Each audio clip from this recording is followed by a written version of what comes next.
Study in Sweden with spouse, low budgeted कौन कौन से ऑप्शन है और फैमिली के साथ आप किस तरह यहां पर सेटल हो सकते हैं। अस्सलाम वालेकुम, मेरा नाम है Junaid Suhail and I am the CEO and founder of Endeavours consultants where every dream matters. आज के इस वीडियो का टॉपिक बहुत ज्यादा इंपॉर्टेंट है और खास तौर पे उन लोगों के लिए जिन्होंने अपनी फैमिली, मियां बीवी बच्चे समेत आपने ट्रेवल करना है विद फैमिली और आप चाह रहे हैं कुछ सेटलमेंट भी आपको मिल जाए और अच्छी एजुकेशन भी मिल जाए जहां बच्चों की एजुकेशन भी फ्री हो। तो वो सारी चीजें कैसे मिलेंगी आपको, इस वीडियो को एंड तक लाजमी देखिएगा। सबसे पहले हम बात करते हैं कि स्टूडेंट के अंदर एडमिशन के दो इनटेक्स होते हैं, एक आपका ऑटम इनटेक है और एक आपका स्प्रिंग इनटेक है। स्प्रिंग के अंदर अभी एडमिशंस क्लोज हो चुके हुए हैं, कुछ यूनिवर्सिटीज के अवेलेबल हैं बट वो बहुत ही लिमिटेड ऑप्शन है। अब नेक्स्ट मेजर राउंड आ रहा है ऑटम 2026 का, जिसके एडमिशन 16 अक्टूबर से स्टार्ट हो जाएंगे। तो सबसे पहले मैं आपको बताता हूं कि आपके पास पोर्टल किस तरह से आपने एप्लीकेशन इसके ऊपर करनी है, फिर मैं आपको आगे ऑप्शन बताता हूं। universityadmissions.sc के नाम से एक पोर्टल है, इसके ऊपर आपने जाके अपना अकाउंट क्रिएट करना है और वो अकाउंट आपका क्रिएट होना शुरू हो जाएगा फ्रॉम 16 अक्टूबर। उसके ऊपर आप चार पोस्ट ग्रेजुएट की एप्लीकेशंस और 8 अंडरग्रेड की कर सकते हैं, दोनों में से जिस भी आप लेवल पर हैं। अब मैं आपको आगे चल के रिक्वायरमेंट्स भी बताऊंगा कि आपने किस तरह से करना है उसको। तो चार या 8 जो भी आप अंडरग्रेड के हैं या पोस्ट ग्रेड के, आपने इन कोर्सेज को रैंक करना होता है और आपकी प्रेफरेंस होती है कि मैंने फर्स्ट प्रेफरेंस मेरी ये यूनिवर्सिटी है, सेकंड ये है, थर्ड ये है, फोर्थ ये है। फॉर एग्जांपल अगर आप कैपिटल के पास रहना चाहते हैं, स्टॉकहोम के पास रहना चाहते हैं, तो आपके पास उपसाला, मलार्डलीन, केटीएच, स्टॉकहोम ऐसे ऑप्शंस हैं। आपने इनको रैंक करना है एज पर योर रिक्वायरमेंट और आपकी एलिजिबिलिटी यहाँ पे मीट करनी चाहिए।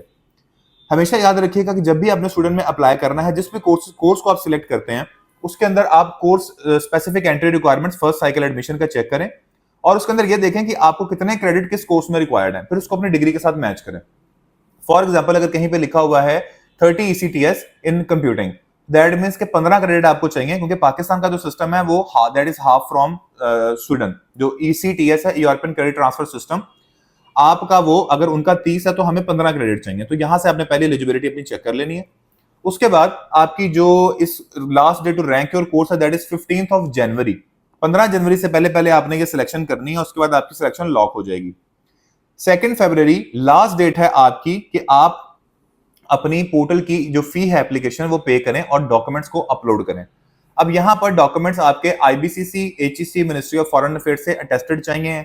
अगर आपके साथ फैमिली है तो आपका FRC, MRC अटेस्टेड होना चाहिए। बच्चा है तो उनके बर्थ सर्टिफिकेट अटेस्टेड होने चाहिए और यहां पर बैंक स्टेटमेंट जो है वो मेन एप्लीकेंट के नाम के ऊपर ही बनेगी, आप किसी और का अकाउंट यूज ना करें। अब यहां पर जब आप अपना अकाउंट क्रिएट कर लेंगे और आप पोर्टल के ऊपर आ गए हैं, अब 2 फरवरी आपकी लास्ट डेडलाइन है जहां पे आपने अपने motivation letters, IELTS, PT, each and every admission के लिए जो भी डॉक्यूमेंट रिक्वायर्ड है वो आपने 2 फरवरी से पहले पहले अपलोड कर देना है। उसके बाद क्या होता है कि आपका आता है नोटिफिकेशन ऑफ रिजल्ट, जो कि पोस्ट ग्रेजुएट के अंदर आपको मिलेगा 26 मार्च को और अंडर ग्रेड का मिलेगा 31 मार्च को। NOR जिसको बोलते हैं, ये फाइनल आपका कंफर्मेशन लेटर है। इसके बाद आपने यूनिवर्सिटी की फी पे करनी है। अब स्वीडन में जो एवरेज फी है that is somewhere around 55,000 crowns to 65,000 crowns, depend करता है आप किस यूनिवर्सिटी में जा रहे हैं, किस रैंक की यूनिवर्सिटी में जा रहे हैं। उसके बाद आप यूनिवर्सिटी की फी पे करते हैं। फी पे करने के बाद आपका माइग्रेशन वर्का के ऊपर वीजा फाइल होता है। 1500 क्रोन मेन एप्लीकेंट की फी है, 1500 क्रोन डिपेंडेंट की फी है, 750 क्रोन चाइल्ड की है और 6 साल से कम बच्चे का फ्री है। तो इन चीजों का आपने खास तौर पे ख्याल रखना है कि आपको ये सारी चीजें पता हो। अब अंडर ग्रेड की अगर मैं बात करूं तो जिस शख्स ने अंडर ग्रेड में अप्लाई करना है, इसमें हर तरह का डिसिप्लिन एक्सेप्टेबल है। एक शर्त अंडर ग्रेड के अंदर है मैथ्स की। अगर आपके पास मैथ्स नहीं है तो आपको एडमिशन नहीं आएगा, you don't need to apply. अगर आपने मैथ्स नहीं पढ़ा हुआ तो आप अपना टाइम वेस्ट करेंगे, इसमें से आपको एडमिशन नहीं आएगा। अगर आपने DIE किया हुआ है, डिप्लोमा ऑफ एसोसिएट इंजीनियरिंग का, तो आपको IBCC से उसकी पहले इक्विवेलेंस लेनी पड़ेगी, डायरेक्ट DIE की डिग्री एक्सेप्टेबल नहीं है।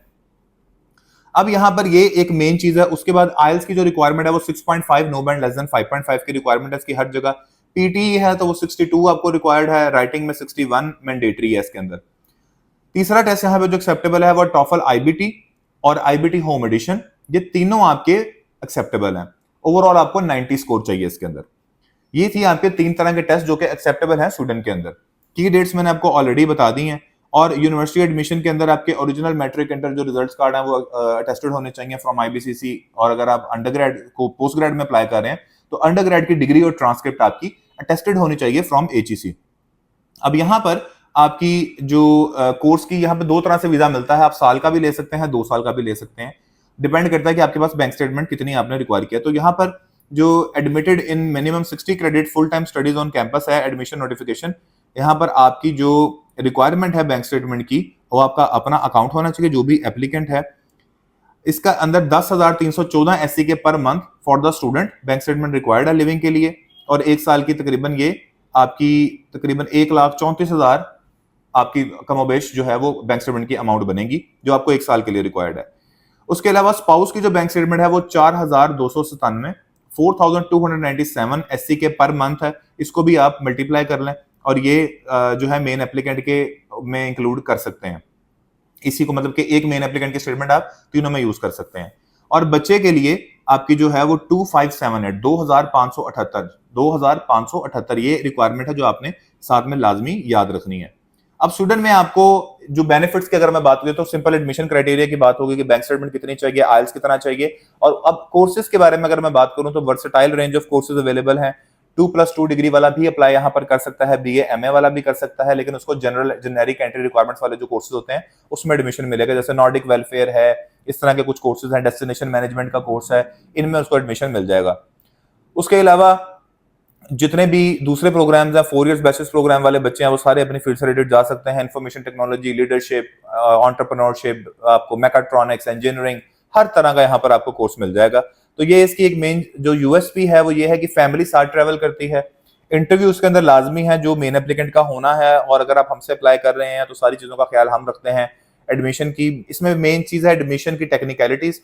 खुदारा अगर खुद को आपको समझ नहीं है इस चीज की, अपना टाइम मत वेस्ट कीजिए, क्योंकि 1 साल का प्रोसीजर है और उसके बाद अगर आपने कुछ पैसे बचाने के लिए अगर खुद से इसको किया और एडमिशन ना आया तो आपका सारा टाइम वेस्ट होगा। तो किसी प्रोफेशनल की सर्विसेज इसके अंदर लाजमी लें, क्योंकि इसके अंदर वीजा फाइलिंग के अंदर भी बहुत सारी चीजें हैं, और जो पैसे आप रख रहे हैं अकाउंट में उसका प्रूफ ऑफ फंड भी आपके पास होना चाहिए।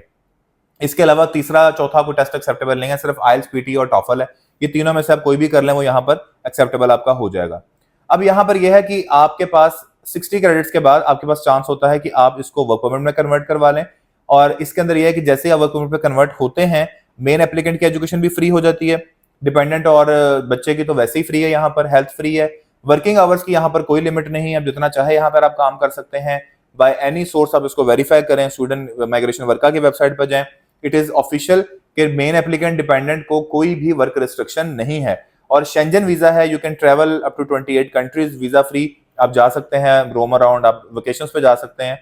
और यहाँ पर जो आपका टोटल एक्सपेंस है वो तकरीबन आप लगा लें कि 55,000 करोड़ 60,000 करोड़ अगर आप एवरेज फी रखें तो ये आपकी तकरीबन 18 लाख रुपए बनती है। बाकी वीजा फीस इंश्योरेंस डाल के तकरीबन ये को 20 लाख रुपए का टोटल प्रोसीजर आपको कॉस्ट करता है पाकिस्तान से। उसके अलावा आपके ट्रेवलिंग और बाकी कैश इन एंड डालें तो 25 lakh. It is the cheapest option for the spouse जिन्होंने करना है, and this is the right time to get your documents और अप्लाई करने के लिए अभी से आप इसको कंसल्ट करें। फिर इसके अंदर आपके पास और बहुत सारी अपॉर्चुनिटीज मिल जाती हैं, PR के ऑप्शंस बड़े स्ट्रेट हैं इसके अंदर, और स्वीडन एक बहुत ज्यादा डिमांडिंग और एक बड़ी अच्छी डेस्टिनेशन है। एम्बेसी इसकी पाकिस्तान में आ चुकी हुई है, आपके इंटरव्यूज पाकिस्तान में ही होंगे रिगार्डलेस, जैसे कि फिनलैंड के आपको अबू धाबी पहले जाना पड़ता था, कतर के अंदर हो रहे हैं, तो इसका ये वो मसला नहीं है, अपॉइंटमेंट्स का इशू नहीं है, इजीली मिल जाती है, और वंस आपका वीजा सक्सेसफुल होता है तो आपको रेजिडेंस परमिट मिल जाता है and you can travel on that.